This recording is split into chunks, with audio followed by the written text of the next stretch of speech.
Thank you so much, everyone, for joining us today. My name is Jose Barzola.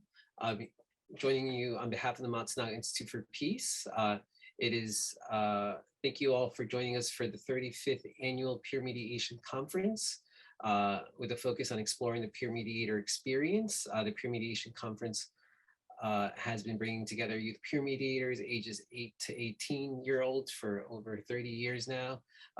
This is the second year the conference has gone virtual to connect peer mediators around Hawaii and others aspiring to develop their own peer mediation program.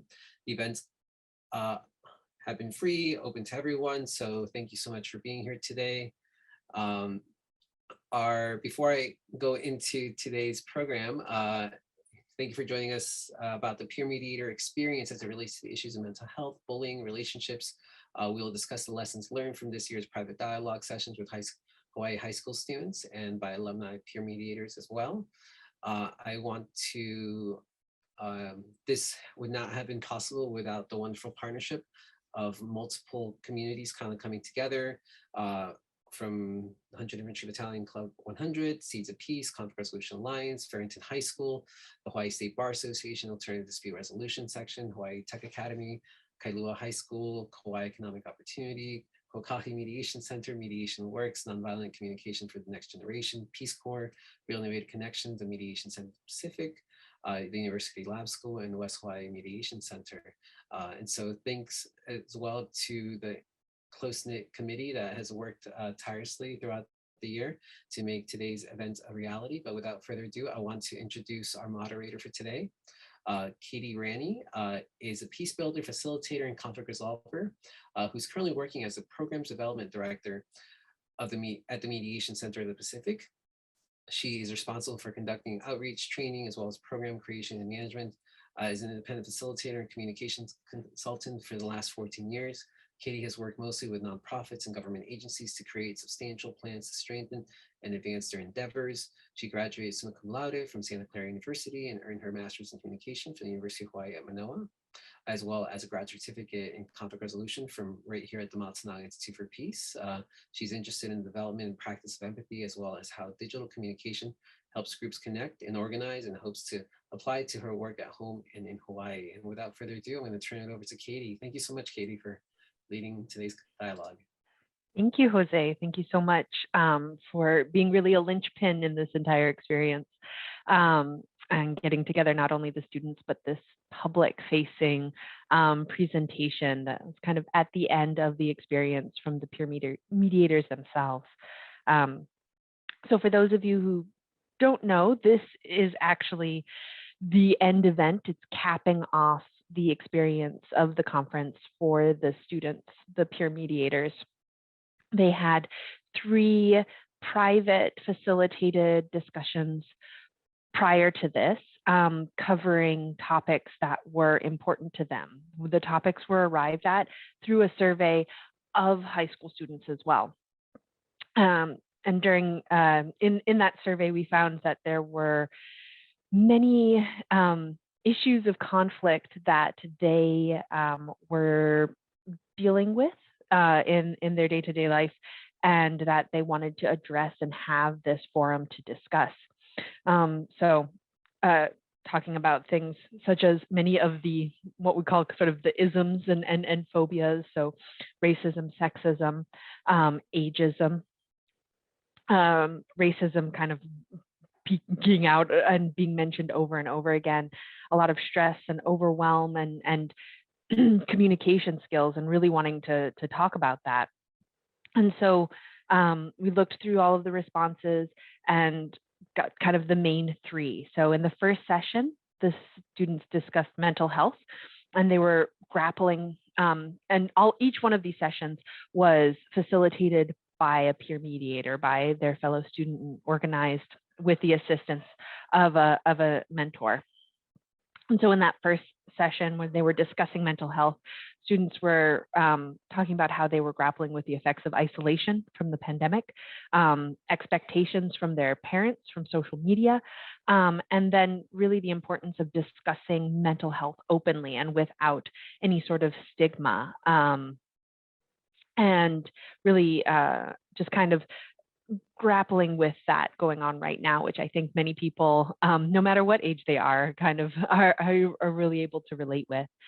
The second session focused on bullying, which nearly all of the students had said they had either seen or experienced, and mentioned cyberbullying in particular, especially at this time. When asked about like what could, you know, brainstorming ideas on like how to counteract bullying and how to manage it, they really leaned in on mindfulness in general, being more thoughtful and taking thoughtful action when hearing about rumors, and doing some fact checking on that. There is apparently a reporting system that's being proposed and developed right now for schools, and they said that maybe as opposed to that, which some of the students said, you know, their friends would probably just submit something as a joke for that because it's not something that really resonates with them, that taking more proactive measures in the school, such as incorporating mindfulness and empathy into their lessons or having extracurriculars that promoted that, would be a way to help mitigate bullying as opposed to any sort of a reporting kind of system. And then finally, just last week, the third session discussed relationships. There was, because some of the students had also mentioned skills building, wanting to work on that, they talked about communication and lies and trust when it comes to relationships, and the difficulty of familial, dealing with conflict in familial relationships, but also that sometimes it's a little bit easier because you know that they love you. And so when you come with an issue, then that can really help the situation, because you know that they'll still love you in the end, but then you also don't want to hurt them. So sometimes it's hard to say things. And then they practiced changing their perspectives and how difficult it is if you're set in one way on seeing something from another perspective and another person's perspective. And they did exercises on that, recognizing the discomfort that can come when you're confronted with someone who has an entirely different perspective from you, political, just life and social mores sort of a thing. So that's kind of just a little summary for the public of what kind of lessons we got from the students and their foray into exploring these issues that permeate their lives, and hopefully some of the things that maybe being a peer mediator and learning the skills of a mediator will help them to manage. For this, we're going to move over and we're going to have a panel discussion of former peer mediators. We have two with us in the meeting right now, and a third who unfortunately couldn't make it today, but she sent me in her remarks, and so I will add those in as we go. This panel discussion, we're going to have some structured questions in the very beginning, have some time for our panelists to speak on that. If you have any questions, we really welcome them in the chat. Please type them in, and then we'll have pauses and we'll address those questions to our panelists, so that we can go a little bit deeper and address things that maybe you're interested in as an audience. So at this point, let me introduce our panelists. First up, we have Angie Gruder. Angie Gruder graduated from Farrington High School in 2014. She was a peer mediator for 2 to 3 years prior to her graduation, and was inspired from her experience in peer mediation to help others in her future. She furthered her career in helping others by attending Azusa Pacific University and earned her bachelor's degree in social work. And she's now serving at her alma mater, as their substance abuse treatment counselor through the Kalihi YMCA. Thank you, Angie. Our other panelist is Nicole Molina. Nicole graduated also from Farrington High School. We've got good representation from Farrington in 2013. While a student, she gravitated towards the school's motto of enter to learn, go forth to serve. Being part of the school programs such as peer mediation definitely prepared her to be able to do so going forth and serving. Nicole has been a teacher in the Department of Education over the past 5 years, and she still strives to make sure that her students' social emotional well-being is nurtured. Through peer mediation and other training that she has had through the years, she's learned that students need to be able to work through their issues in a healthy way. And our third panelist, who is here in spirit and will be in word, is Ashley Kwiatkowski. She graduated from Kailua High School in 2008. Her time in the school's peer mediator program fostered her desire to give back to her community.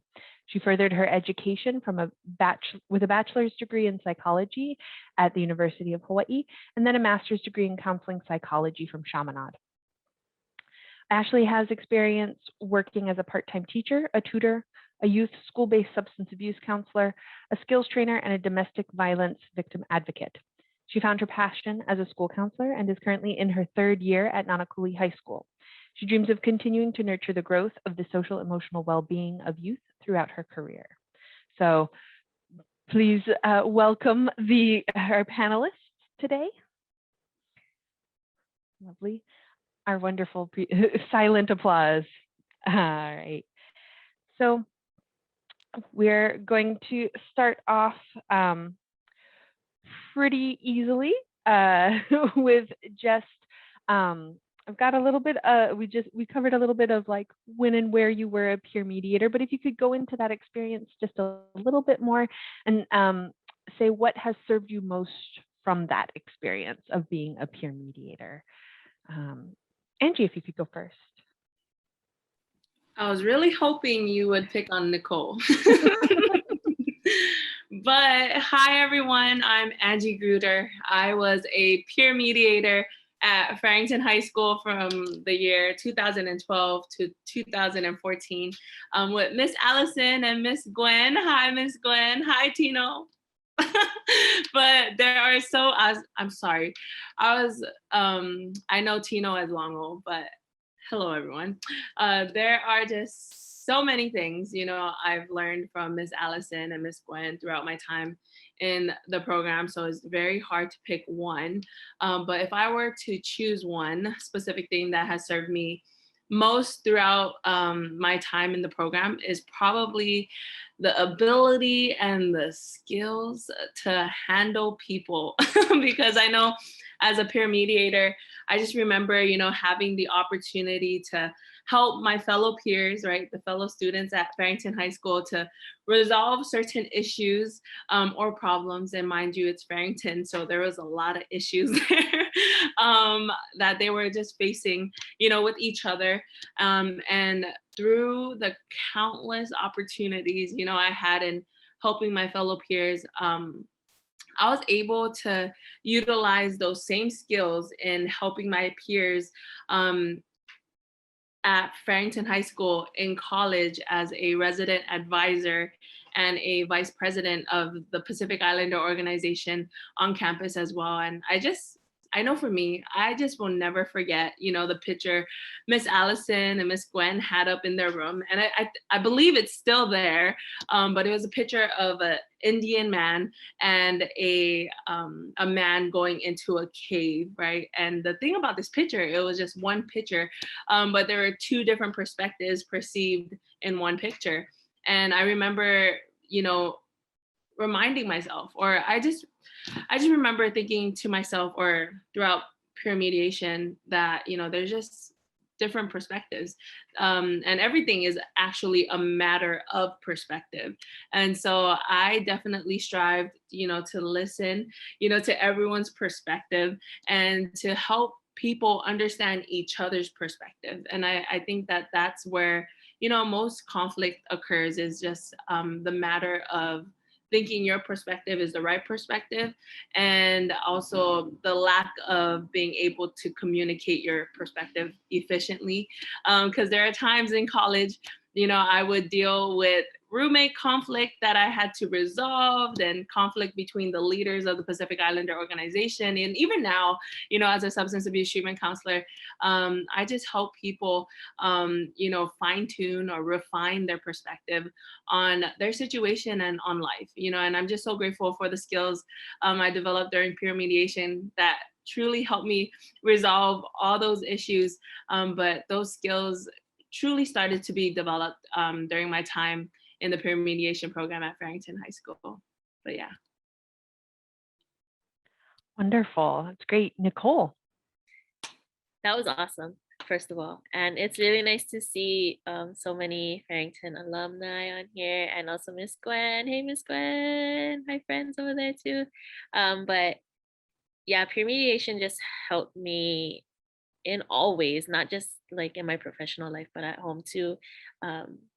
One takeaway that I would say is a big one for me is just being able to say how I feel. And I practice that with my kids too here at school. I have them say like how they feel, and just practice verbalizing their opinions, because at this young age, I teach fifth graders, but at this age, they're kind of like trying to find out who they are and how they feel. And it's really important that they know how to verbalize it, because from personal experience, I actually went through the peer mediating process as well as a, I guess, not as the lead, but like as the, I don't want to say victim either, but A participant yeah, in as a the mediation? participant in the whole thing. So through my experience, like I had a really hard time expressing how I felt, because coming from like, Polynesian culture, Filipino culture, we don't talk about our feelings. So it's really hard for us to just say how we feel. So that's one of the biggest takeaways I would say for me, is just expressing your feelings and telling people how you feel. So yeah. Wonderful. And I'm going to add in Ashley's comments here as well. So she was a peer mentor at Kailua High School, and she started in her freshman year, 2004. She said from her experiences, there's sort of three things that she felt that really served her well. So was learning how to develop healthy relationships, advocating for herself, and developing a resilience to overcome obstacles and embrace failure. So much like you, both of you ladies have also said, it's an ability to sort of be able to read people, to understand, not only what they're saying, but how they're saying it. Being able to, she said in her personal life, assess who's a friend and who's a true friend.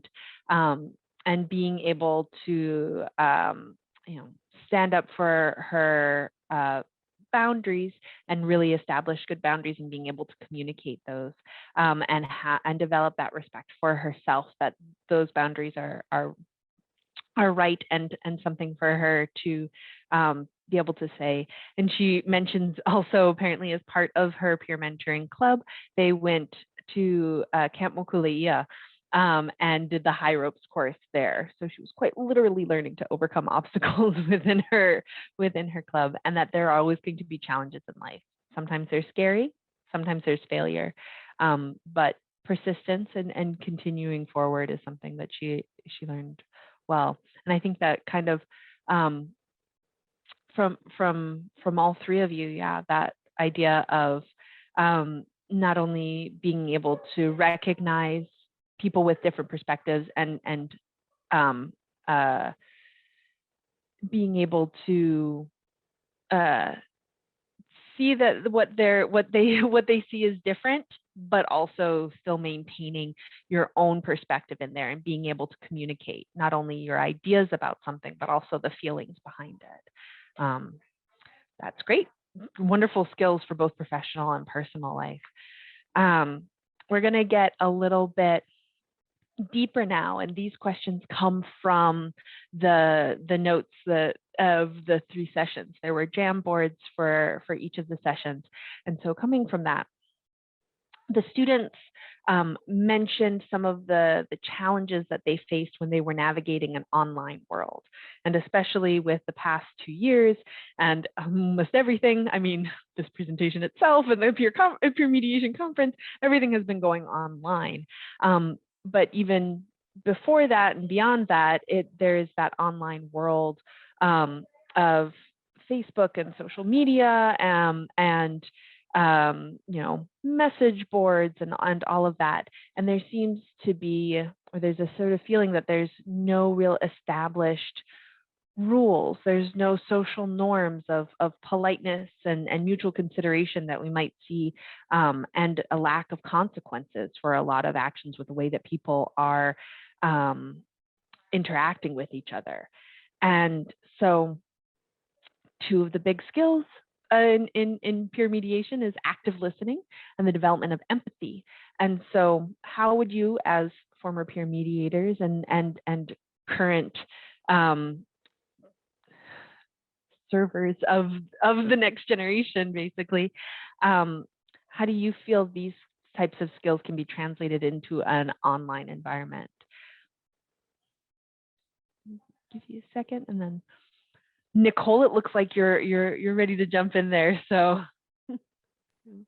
Yeah, so being a teacher, I had to deal with this quite a lot, but I'm really thankful for our school because we do have programs that enforce like positive behavior.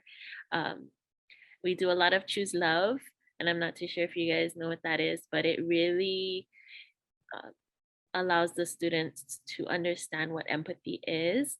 And in my experience with online learning as well, like we did a lot of community circles where we just talk about like how our day is going, or we just talk about like what's bothering us, or even online it's a little awkward because everybody's trying to like be online, but they also have stuff going on in the background. So we always try to set up an environment where we had intentional listening and just being ready to listen to each other as not just classmates, but just as friends and or just as peers, because we're not always going to be friends, but we can always be respectful. And that's one of the biggest things I think I try to enforce in my classroom is just respect. Like just having that respect is really important, online, offline.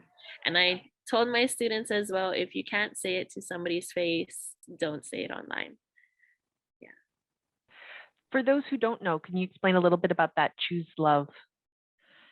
Yeah, of course. I love Choose Love. So Choose Love is our program that we use here at our school, and it just has 4 different pillars that they really emphasize.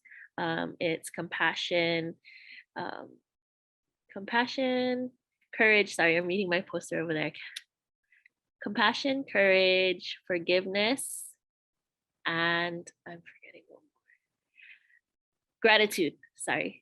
So all 4 of those things are really heavy on our school, and each of those 4 pillars we do have lessons for, and we do that. Supposed to be doing it every Friday, and but I do it like every day because we do have our community circles that we do daily just to check in with each other and just make sure that everybody's okay. And there we would practice our intentional listening and just being ready for the answers that come out. Wonderful. Angie. Yeah, this was a tough question, to answer just because everyone is in a different position. There are some of my students who don't even have social media, or there's some of my students who can't even afford it. And there's also some students who are, all about it, live and breathe it. And so I know when it comes to, the question of how do you think skills of active listening and empathy can be translated into an online environment, I genuinely believe it would honestly help each and every one of us connect better.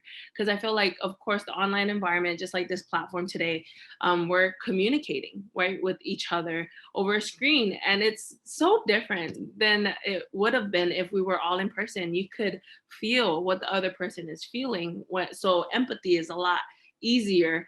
But the thing is, when you're over a computer screen, you can't genuinely feel the atmosphere that you would have felt if it was in person. And I genuinely believe if you are able to actively listen to those who are communicating over a screen, or even those that, you know, you're looking at on social media, and empathize, I genuinely believe that you'll connect better. And on top of that, your connection will be deeper. And I definitely feel as if, you know, a lot of the times, the reason why people who negatively utilize social media platform or the internet is because there's a lack of insecurity within themselves. I always tell my students, you know, it's not, it doesn't reflect who you are, it reflects who they are. When it comes to like them posting something bad about, you know, one of my students, or, you know, certain problems that are occurring. And so I definitely just help, you know, my students just remember the golden rule, you know, and to treat others the way you want to be treated, and even over social media. And I always talk about how everyone, right, has their own story. And when it comes to social media, it's like the highlight film, you know, like, or it's like the bloopers, you know, it's one or the other. It's never the full story. And so just helping, you know, kids just recognize that everyone's still human. And everyone, you know, even though you may not like what they posted, or even though there's things that people do that you don't like, it doesn't make them a bad person. It just makes them a person that does bad things. And it doesn't define, you know, their character at all, you know. Or I just genuinely like hope, you know, that kids are able to recognize that, you know, being human means failure over and over. But it also is not about perfection. It's all about progression, and how they can take active steps towards, you know, becoming their best selves. And in return, they'll be able to build up other people around them, you know, to be their best selves. And it's so hard because you are a product of your association. And when it comes to social media, that's their association. That's what they're associating themselves with all the time. And therefore they become a product of that. And so that's why I always encourage, you know, my students especially to, you know, think about, you know, the kind of people you want to be with, you know. Think about, you know, the kind of people you want to follow on social media, you know, and unfollow anyone that, you know, kills your vibe. Honestly, unfollow anyone that, you know, is negatively influencing you. Because they may not, if they're not intentional about who's influencing them, then they by default is being influenced by everyone, therefore falling for anything and everything. Hence why so many kids are depressed, you know, and anxious and all of the above. And so I think my encouragement is to just always, see it from their point of view, even though it may be difficult at times. You know, I know active listening and empathy will definitely help these kids and help each of us, you know, to connect better with people, and to utilize this platform, even though it's a computer screen, to do better with their lives. So yeah, that's all I got. That's fantastic. I think this is all kind of tying in together. Ashley she's got quite a lot to say about it as well, especially when it comes to the idea of emotional self-regulation, which I think really ties into what both of you were talking about as well. And it's that, but, you know, by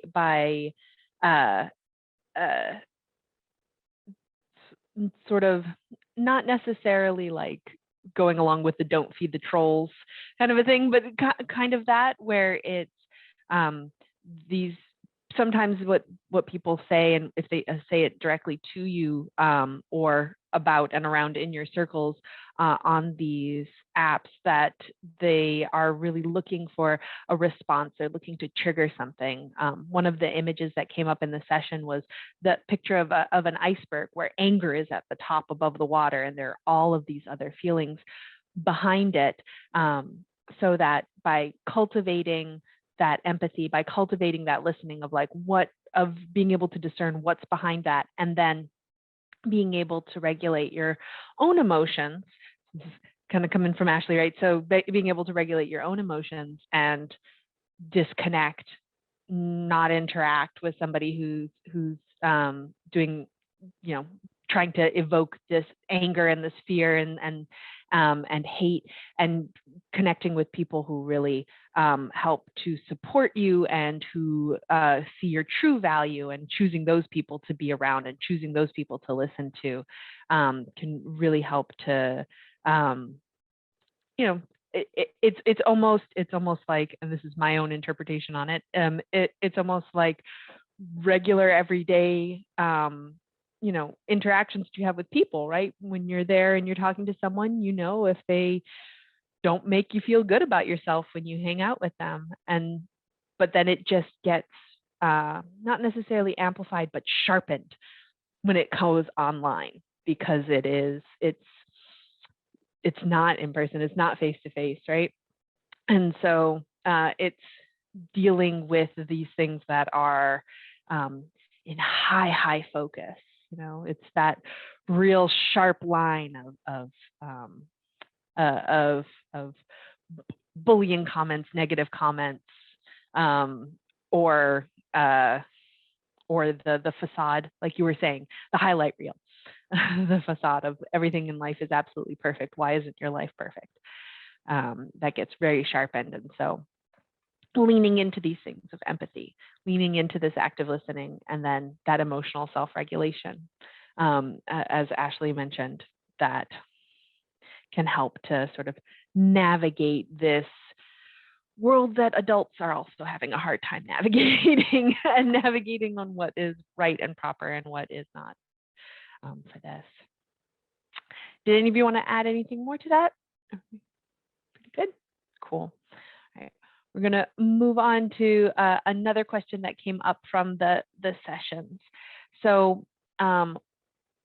something that got mentioned a lot, especially when talking about the stress of current times, a lot of the students felt that they were going through more frequent and more global crises than previous generations had. So they're having to deal with all of the normal responsibilities of life, school and friendships and parental expectations, and all of the things of, of finding yourself as you grow up, but then also having to deal with, global crisis after global crisis. So are there any skills that you have learned, or any skills that you would recommend really leaning into to build resilience and being able to be adaptable during these times? Anything that you would say? Learned in general, or learned from Peer Mediation Program? I mean, Peer Mediation Program would be great because of this, but honestly, I think this one, it goes to a very wide experience. So bringing in other lessons, I think, would be just as helpful. Yeah. So I remember when I was a student, ages ago, no, but I remember, going to Miss Allison's group and just her just sharing with us the importance of self-care. And I didn't understand it, because life was life, and I didn't really value self-care as much as I should have back in the day than I do now. And I remember Miss Allison, I definitely was very impatient when I was younger. I'm working on it now, but I remember her, going through like mediation, where she would literally just stop everything, play the calmest music, dim the light down, and she would just allow us to just be in peace, and I just remember that vividly, because that was like the most peaceful I felt in high school than I have throughout my entire high school career, because it was an opportunity for me to be still And I feel like for the students or kids nowadays, right, it feels very chaotic because there's so many different transitions that they're going through throughout this pandemic, you know, because all the only transition I had to worry about is from middle school to high school. And that in itself freaked me out, you know, and these students, you know, they're transitioning from middle school to high school. But the thing is, now they have to transition from online to in person, and then all the stress and all the, you know, the all the thoughts and the stress that comes with thinking about the transition freaks them out, you know. And I know when it comes to meditating, that's what it was. It's not mediation, it was meditation. But it was sorry, it blanked out for a moment. But when I meditated, that was where I was able to get grounded. And I feel like because these students have a lot going on, and it's true, they have a lot more going on than we did, you know, back in high school, because they're going to high school in the midst of a pandemic, you know. And on top of that, like, I think if you took it and saw, I feel like it gave kids a greater perspective on life. And that's something that was great about this pandemic, is that, hey, high school is gonna end. Start thinking about your life now. And then on top of that, when it comes to the pandemic, you know, the value of life, you know, each kid that I've talked to, they valued relationships more now today than I ever saw in my whole life, especially being at Farrington. And then on top of that, when it comes to self-care, I would encourage, you know, kids to figure out what works for them. You know, whether it's playing sports. I know in my program, I call it positive support. You know, like whether it's a person you're hanging out with, whether it's an activity, or whether it's a place, whatever it may be, find what will help them, you know, pour into themselves, you know, take, you know, to be still and to invest into themselves before they go out and start pouring into other activities or other things that, you know, they may not need to prioritize at the moment, because the main priority is them, you know, and taking care of them. And in doing so, they'll be able to navigate and balance everything that's going on in their life. So yeah, the value of self-care was definitely something I learned through the Peer Mediation program that I'm grateful for today, because as a social worker now working with kids, you know, it's draining. So figuring out what pours into my cup so I can go out there and pour into other people's cups. So that's what I got. Nicole? Period. Yeah. But honestly, that was really good. And I just, yeah, Miss Allison and Miss Gwen just really taught us to just, first of all, like, listen. Like, I was one to just tune things out and just, you know, my way is the way. But going through this whole peer mediation program as participant and as a, you know, as a mediator, it really got me to just use the skills to actually sit down and listen and just soak it all in, like just take it all in and internalize it. And, you know, if a different perspective is different, then it's different, you know, there's nothing wrong with that. I just have to, I guess, adapt, not to them, but to how I would react to a situation. So like Angie said, you know, it's like more so about yourself. Like, how are you going to react to these things? And with my students, you know, that's a really big thing as well. Like, I have students that do come from these low income housing areas as well. And they're very, like, they will jump to the first thing that, you know, reacts them, or like they'll react to whatever sets them off. And, you know, coming back to just that, you know, just internalizing what had happened and just giving them the time to think about what's happening, especially with the pandemic. Like, yeah, it is a big transition for our kids. And I just tell them, take it a day at a time. You know, it is really different these days than how it was when I was in school, when all of us was in school. So it's kind of a daily, not battle, but it's something that we can handle every day. Like take it day by day. And um,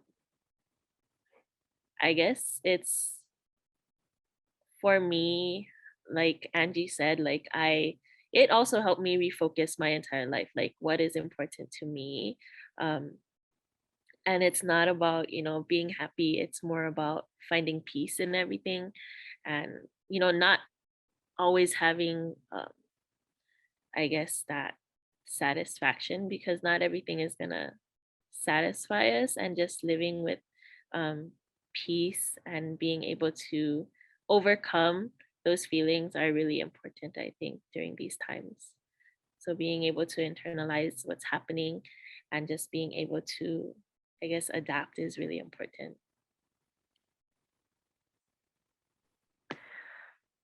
That's great. From Ashley, from Ashley, first she questioned the basis of the question itself, because it seems, and you know, we've all seen evidence for it. It seems that throughout all of the generations, um, always when they're in sort of that preteen stage, they're always the misunderstood generation.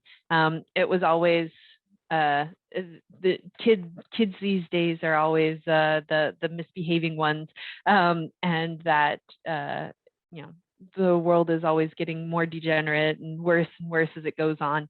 You can look up, Socrates was saying stuff like that, and people in the ancient Greek days. So she questioned that a little bit, but acknowledged that the world is becoming, the world is very connected and very quickly connected, and that many people nowadays are being exposed to perspectives, to identities, to ways of life that are vastly different from their own, and that how people used to grow up where you had, you know, your family and your neighborhood, and then maybe, you know, when you went to, if your school was in like a different neighborhood, then that would be different. If you went off to college, that was when a big perspective change would happen, and you'd meet all these people who are very different. But now it's, that whole world of difference is now right in your pocket, and whether it's, you know, somebody who you can identify with and say, oh my gosh, I thought I was the only one, or somebody who has something that's so diametrically opposed to something that you value and hold true to yourself, that jumble, that as you were saying, Angie, that chaos, right, is there. And Ashley is saying, you know, when juggling all of these things, one of the downsides to empathy with no self-care, as you were saying. So empathy with no self-care, you end up having compassion fatigue. You end up getting stressed and anxious by having all of these things coming at you, the different people, the different perspectives, the different ways of managing conflict and of communicating. And she definitely emphasizes what both of you have said: prioritizing yourself a bit and prioritizing what is it that you value, what are the relationships, who are the, you know, who do you have relationships with that you truly value, that support you, that bring your life that peace that you were saying, Nicole.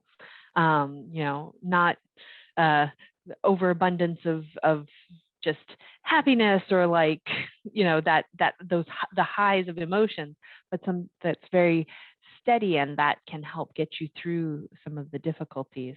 And she ends with, you know, we take the control back. We take control back to ourselves and focus it on ourselves. And that's how you can then build your own resilience through living through this pandemic. Well, thank you very much this was the structured section of it.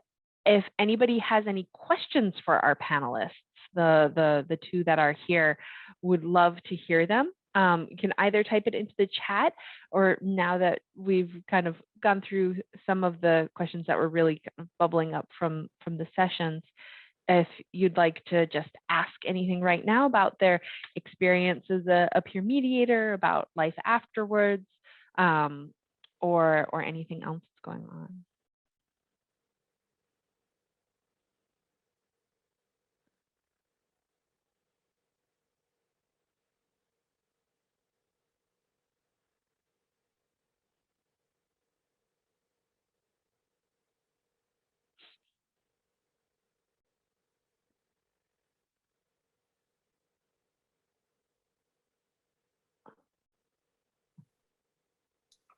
Okay, hi. Can you hear me? Can you hear me?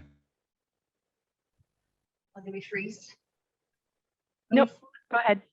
Oh, perfect. Hi, I don't have any, I'm Miss Tino. We don't have any questions, but I just wanted to make a comment to both you guys. Thank you guys so much. I thought it was very helpful. We were kind of having we were listening, I promise.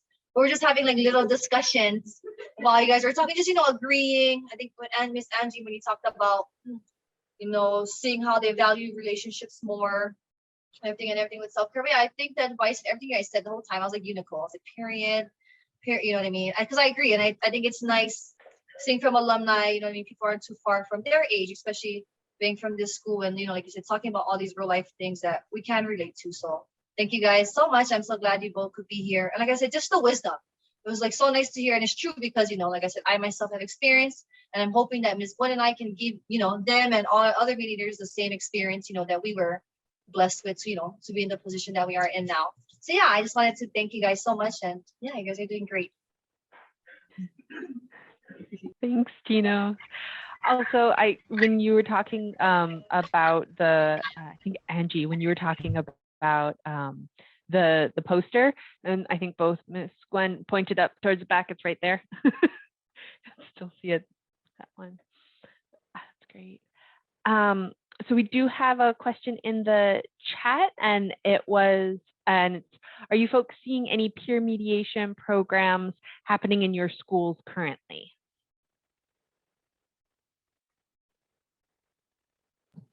Hi. Yes, we do. We actually have one of the longest running peer mediation programs in Hawaii. We've been doing it since 1997. And we still have cases. Miss Gwen, how much we've done so far this year? About 10. And I literally was just telling these 3 girls, 15. I literally was telling these 3 girls, you sure you have no advice for them? Because literally we're about to ask one of you guys, you don't know it's tomorrow. Literally we're about to ask one of you guys to do a mediation case tomorrow. We've had our other mediators who are here do one, but these 3 are so great. They haven't done one yet. So Miss Gwen and I have a potential one for tomorrow that one of them are about to do, if they say yes, of course. But yes, we still do have and continue to plan to recruit every single year. So, yes. Wonderful. And good luck, ladies, if you do take on the. They're all like, who? I would love to encourage these ladies to know that you guys are in the best hands. I know for me, going into my very first peer mediation, I was freaking out. I was like, you sure, Miss Allison? I was just in peer mediation and you're asking me to be the peer mediator? It don't make sense, Miss Allison. And so she was coming from the perspective of you've been there, you've done that, how how you felt heard and welcomed. And so just know that you're not going in blind. They will properly prepare you so you can properly activate all that you need to do. And just remember, it's not about you, right? It's about the person that you're helping. And so just remember that, Tino and Gwen got your back, okay? Angie, I literally was telling them the same thing. I said, I was a mediator once, but I also was in mediation. Actually, it was Miss Angie's sister. I said, we're great now. I said, Angie and I have always had a great relationship. Their sister and I, it's been complicated. I said, we have been mediated. I said, I love them now. I said, her sister and I are great now. But I was laughing. I was literally telling, but you're right. I think that's why Miss Allison believes so much in us. Because you're right, we were once on the end where we were the disputants. I told them with your sister.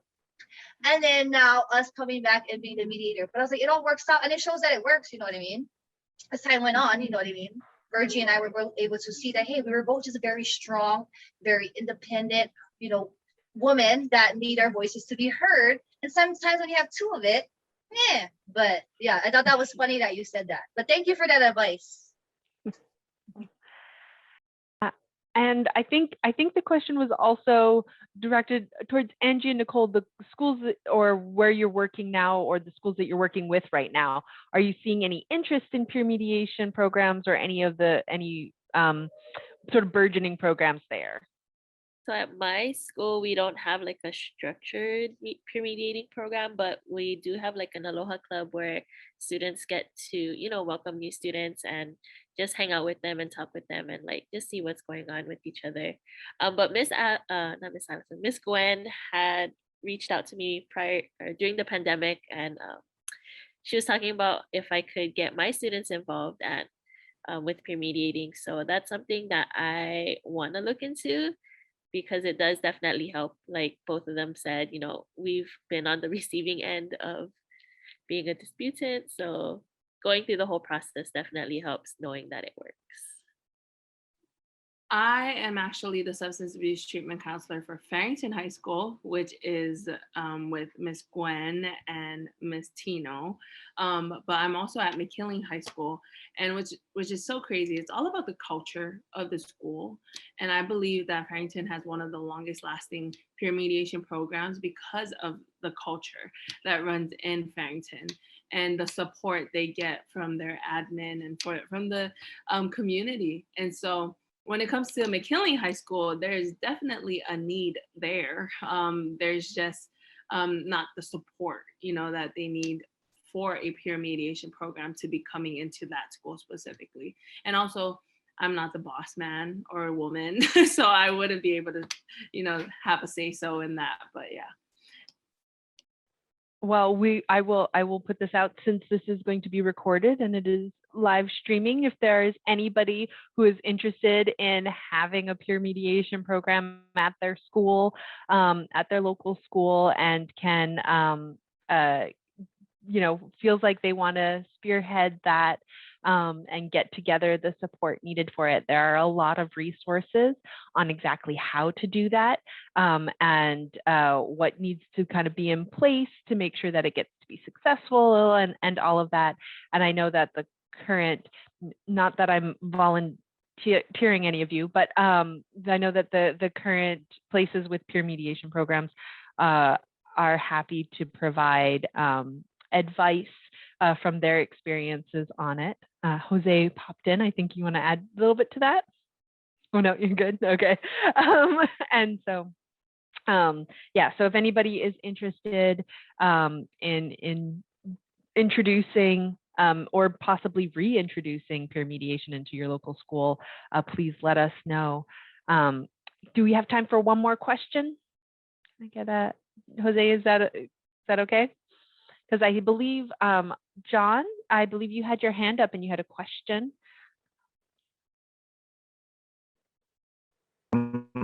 Yeah, I wrote it in the chat, but you kind of answered it. Kailua Intermediate School is interested in developing a peer mediation program. The problem with starting that program there that we found was that they wanted to try and start it just through an elective class, but not necessarily the whole class, just as a project within that class. And what we found was that wasn't sufficient time to get enough students, interested, much less trained in mediation skills to start the program. So what I was interested in was in the people in this group now who have gone through different peer mediation programs. What would you consider the things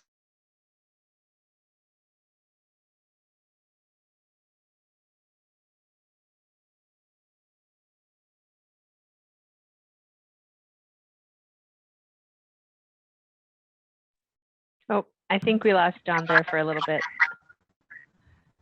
I'm wondering, John. Yeah, can you hear me? Sorry, John. I'm wondering because I'm Shelly Andrews. I'm Kailua High School. So I was actually already trying to work with Scott LeBoy and also Greg, your counselors there, to help you guys with your peer mediation program. So if you want to reach out to me, I can put my email in the chat. We would love to work with you and help train your kids.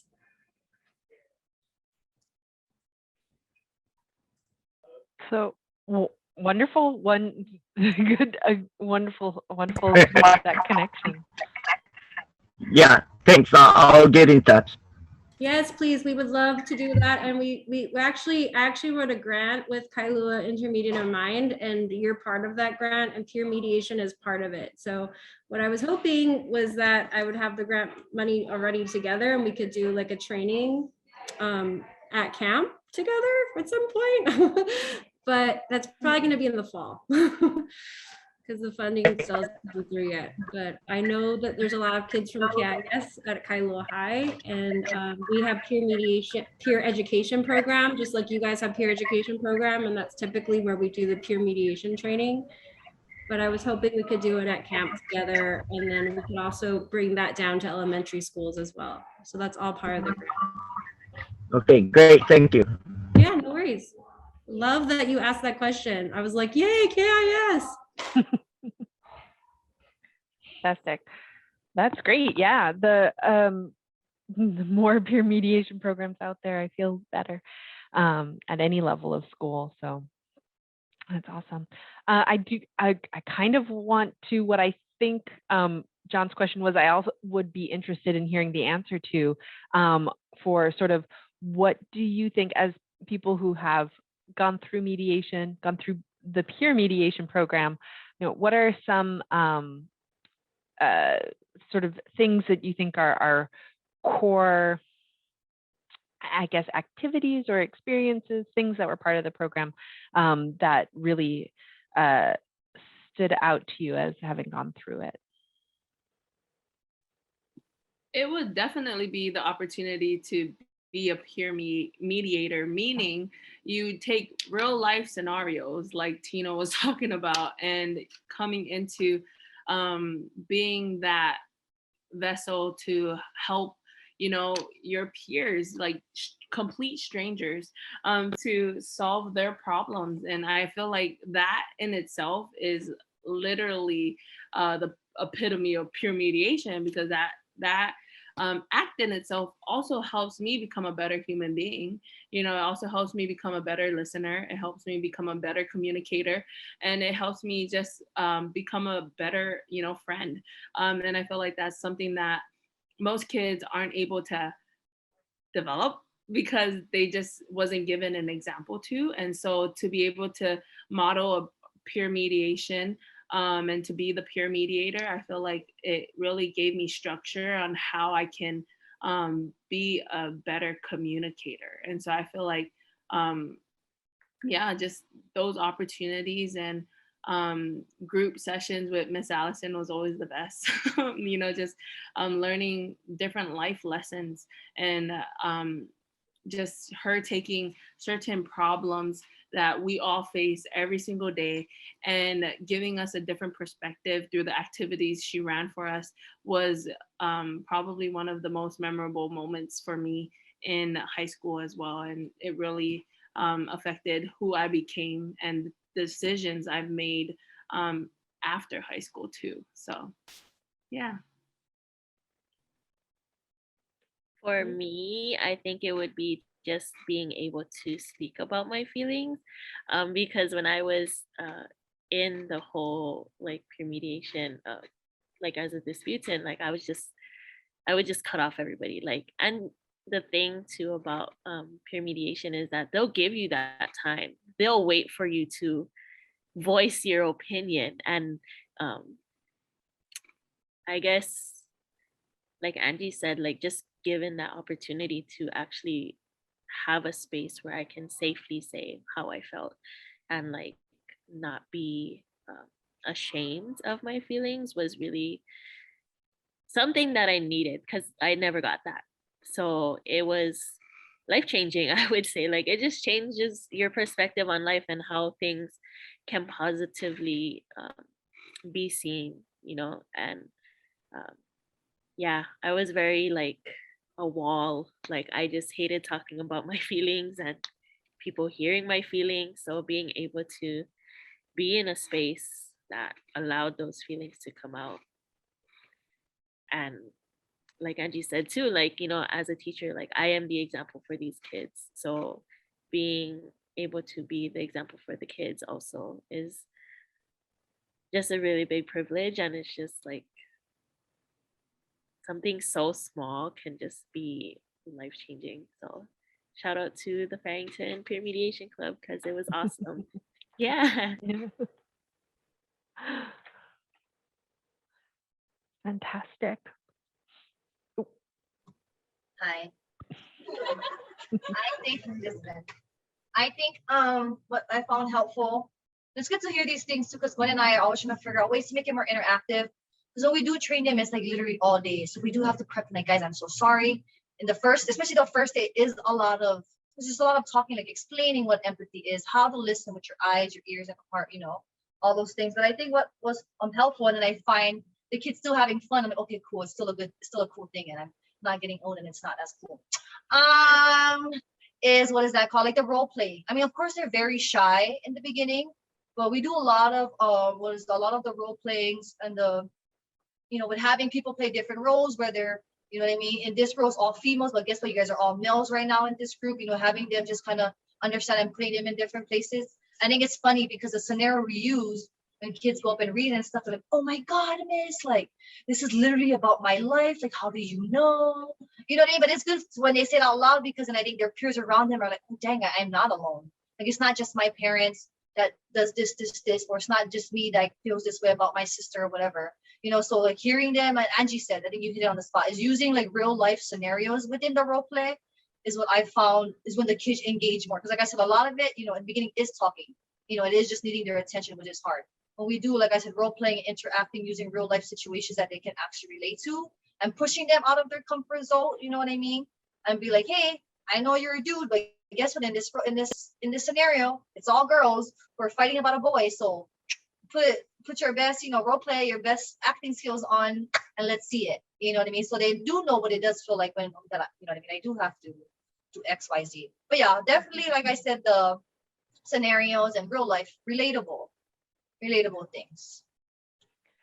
I am struck always and over again on how on how many of the perceived differences between students of, you know, in the teenage age and adults are so few. There's that the differences are really constructed. At the Mediation Center, I am one of the trainers helping with the basic mediation training, and the role play is one of the most important things. And they're shy in the beginning, and no one really wants to get into the role play too much, except for, like, you know, a couple of people who are really into it, and then they have to take on roles that they've not considered before. And I think that you know, we talk a lot about perspectives and recognizing other people's perspectives. Well, when you're role playing somebody who is completely different from you, and you're having to really understand what they're feeling so that you can express that in the role play, I mean, it's a great way to build empathy, because you're literally in that person's shoes and saying things that they would be saying. Yeah, there's just a lot of things coming up I feel are applicable to multiple generations and all people, sort of a human thing, right? So yeah.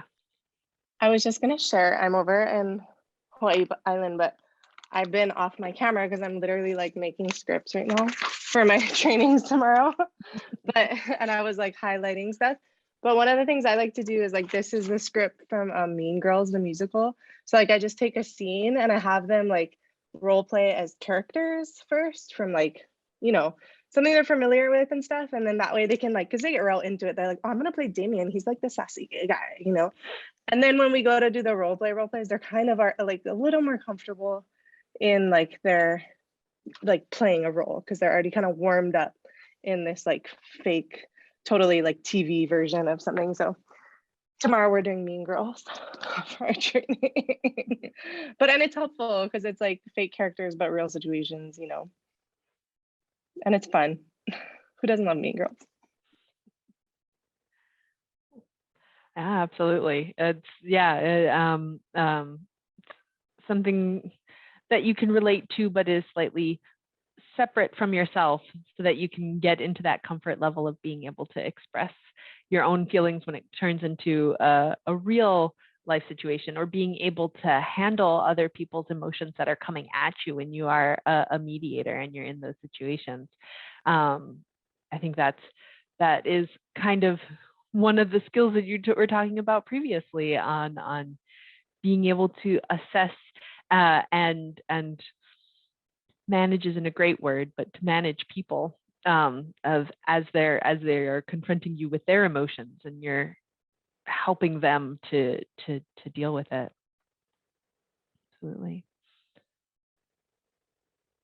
Are there any other questions that we have for our panelists, or our other? I don't want to put anybody on the spot, so they can say no if they want. But if they have a question for one of our other peer mediation leaders, that would be great.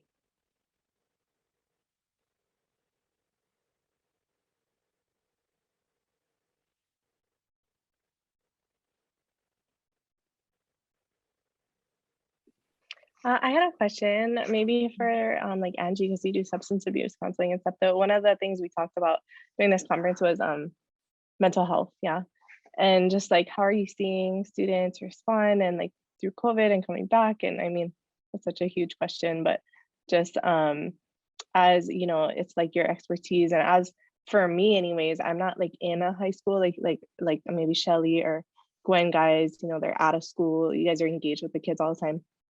So, because I go into schools and then I do trainings and we do workshops and stuff. So I'm kind of like this outsider popping in, and I work directly with my counselors and stuff. But a lot of times, like we don't really have that much time to, you know, debrief what's going on with their students and really check in until like day of. It's like I barely get emails back. You know, I'm like, am I coming?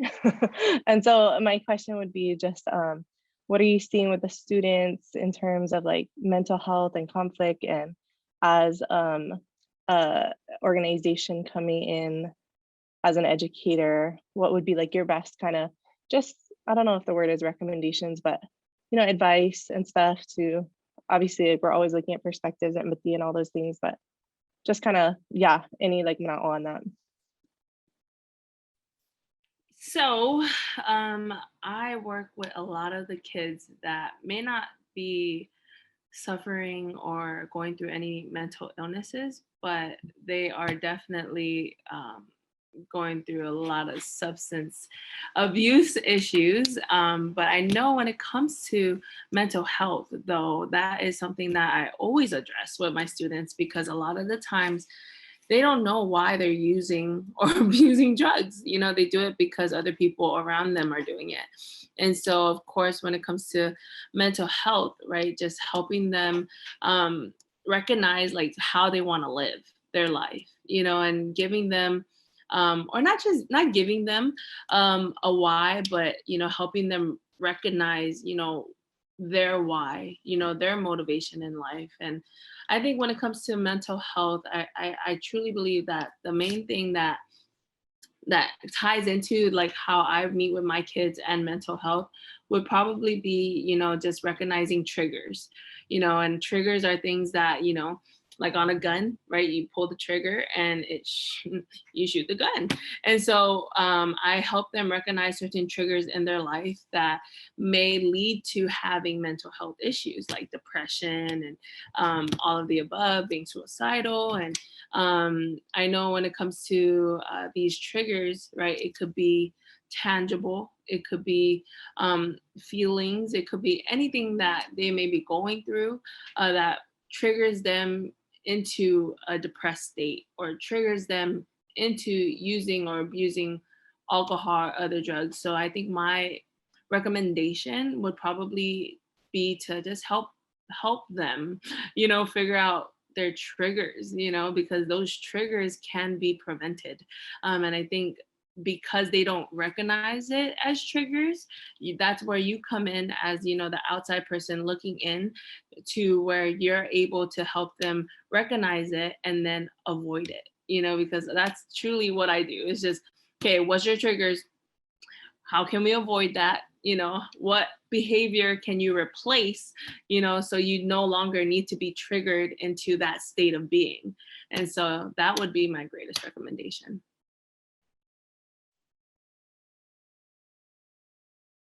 Thanks, that's super helpful. I'd like to add something in on that actually came from the sessions when they were talking about sort of mental health and bullying.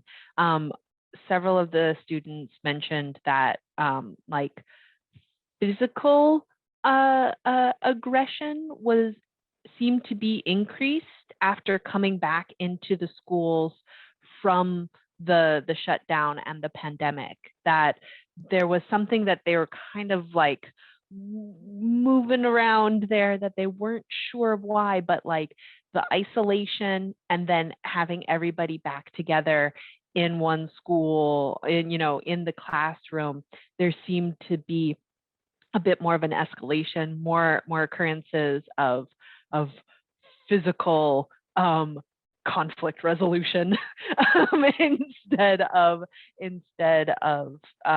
maybe previously where some of it might have been more of a verbal kind of a thing coming out in other maybe passive aggressive kind of ways. And it seems like there's a lot more stepping up that's happening. And I thought that was interesting to note that it came from multiple students, multiple schools, that's seems to be an effect from the pandemic.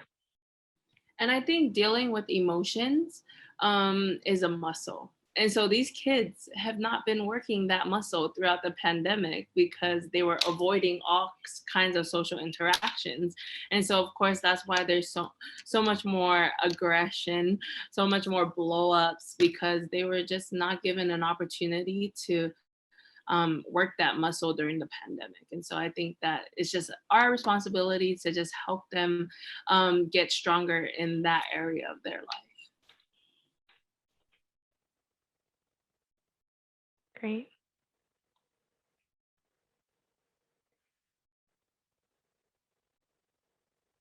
If there are no more questions at this point, I'm going to just we covered quite a lot and kind of went far and wide, but that is one of the sort of pinnacles of peer mediation, is that it affects all aspects of your life. You learn things for your own personal benefit.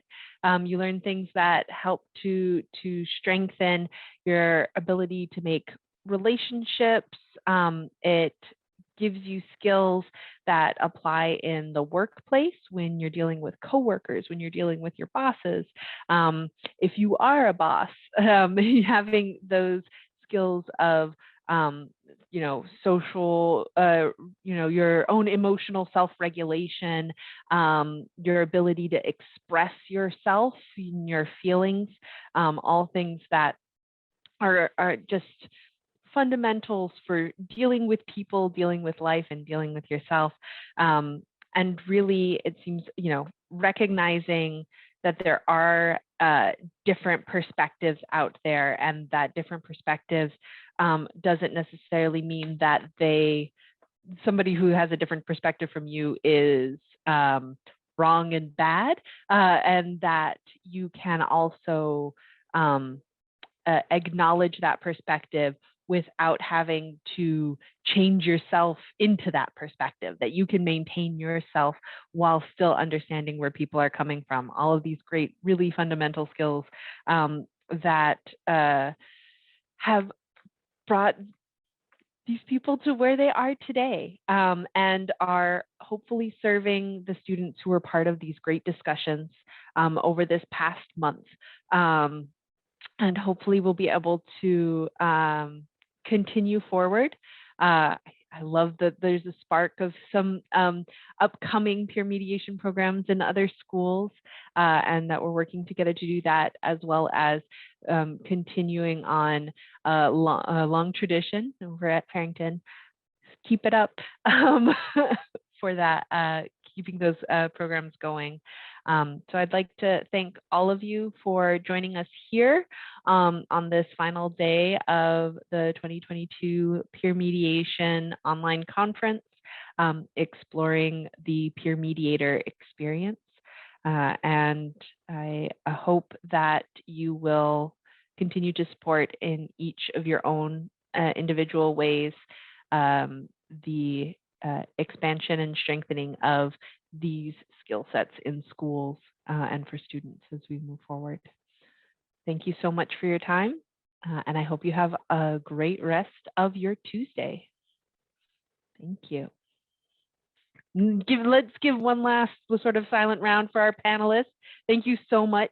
Your experiences were amazing and fascinating, and I really loved soaking in all of your knowledge, your expertise. So thank you so much.